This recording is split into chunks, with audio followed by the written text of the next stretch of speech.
December was as sad as what was left of Utica around the train station platforms. All the ghosts that never got the good jobs at GE now portering the limbo vapor luggage all about the shattered pillars. So when he showed up and identified himself as a recorder, third class, representing the Bureau of Alcohol, Tobacco, and Red Meat, all the apparitions scrambled for his luggage and called him Sir.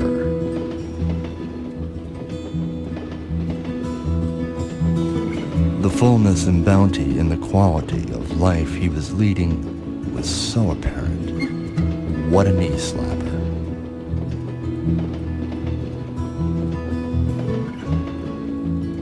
He dreamed of calibrating all the volume control presets on all the Amtrak coach intercoms so he could purr out the stops all along the Hudson from speakers suggesting each station was where each passenger had always dreamed of getting off at one day.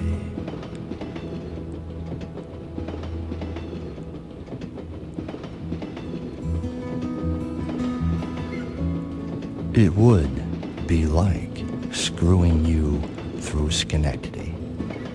Or maybe just saying it a lot. Slowly as the runes slide by, you'd be just mounting the thigh, sliding the rune so slowly by.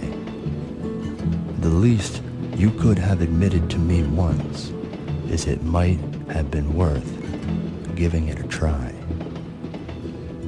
So slide those runes so slowly by, screwing me through Schenectady.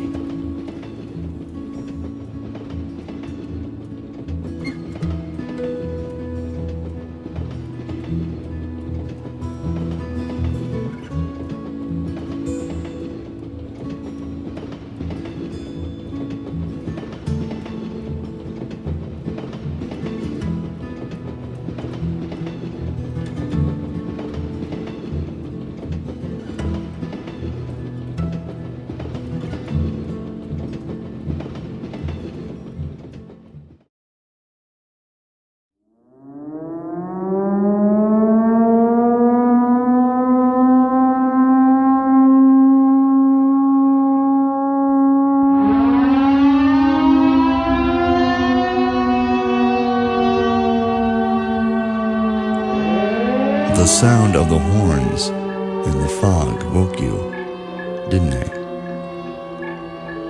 You wondering what was on the other side of the window, besides louder and outside.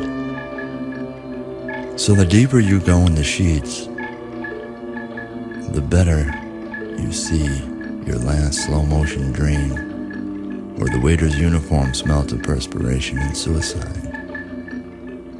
And the dishes breaking in his eyes. Jack's throwing on the radio at 6:30 in the morning over the refrigerator another Tuesday in 1964. You swung your legs, waiting for him to finish frying the scrambled eggs. Spatula in one hand, cast iron grip in another, he said, so. The Naugahyde armrest slashed Rubicon and repaired with Scotch tape, and that shadow in the chair sat pounding a pale Bloody Mary and waiting in his own mind for the applause to die down. You know how it is with some people. They want a drink. And the next thing you know, they're burying a steak knife into your furniture, trying to tell you about the lessons of Gorgo.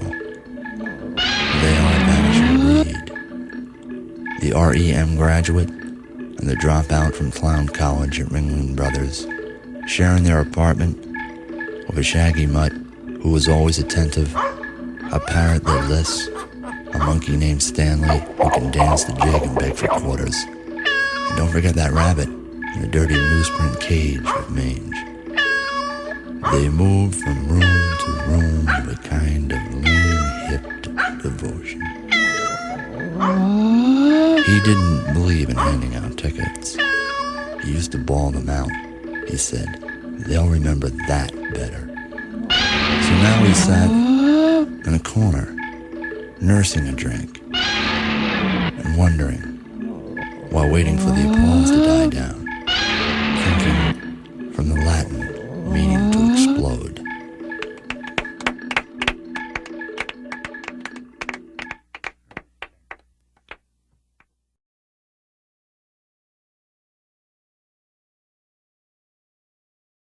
America, the land of the comfortable where installation and service are interchangeable ineptitudes.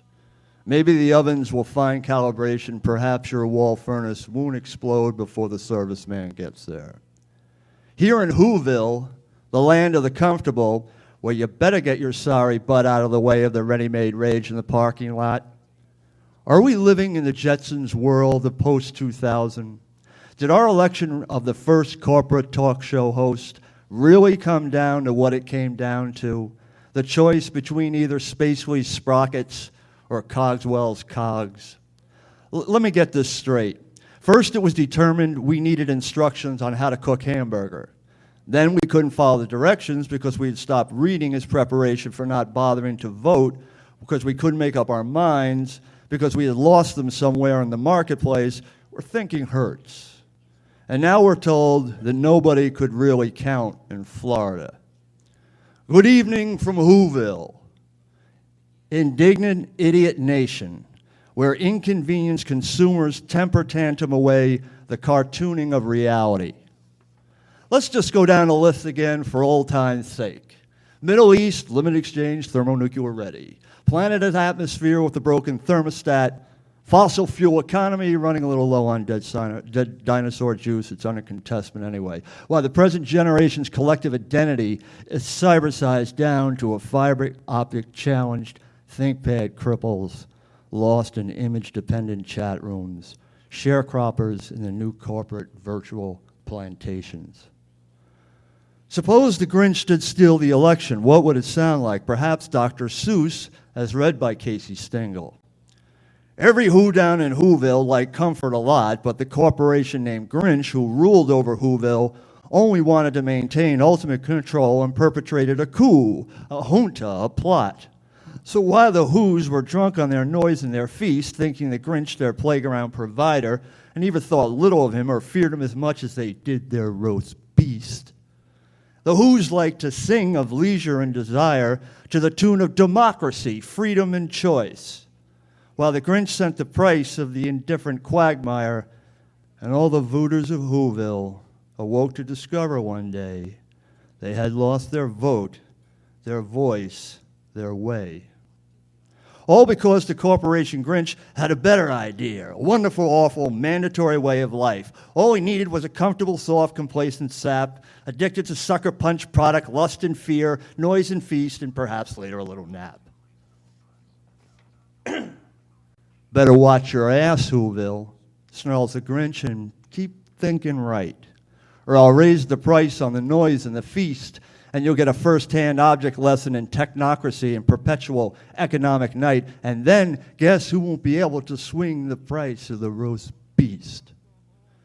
I guess it's bedtime for your rights in Whoville right now, but the Grinch is in charge, has earned it somehow. But every who out in Whoville should know and reserve that we will get exactly what it is we deserve in a nation that loves comfort a lot, and the Grinch grinning gridlock and electoral slip knot. And we all in Whoville could give a good crap in the least, unless we can't afford the cost of the roast beast.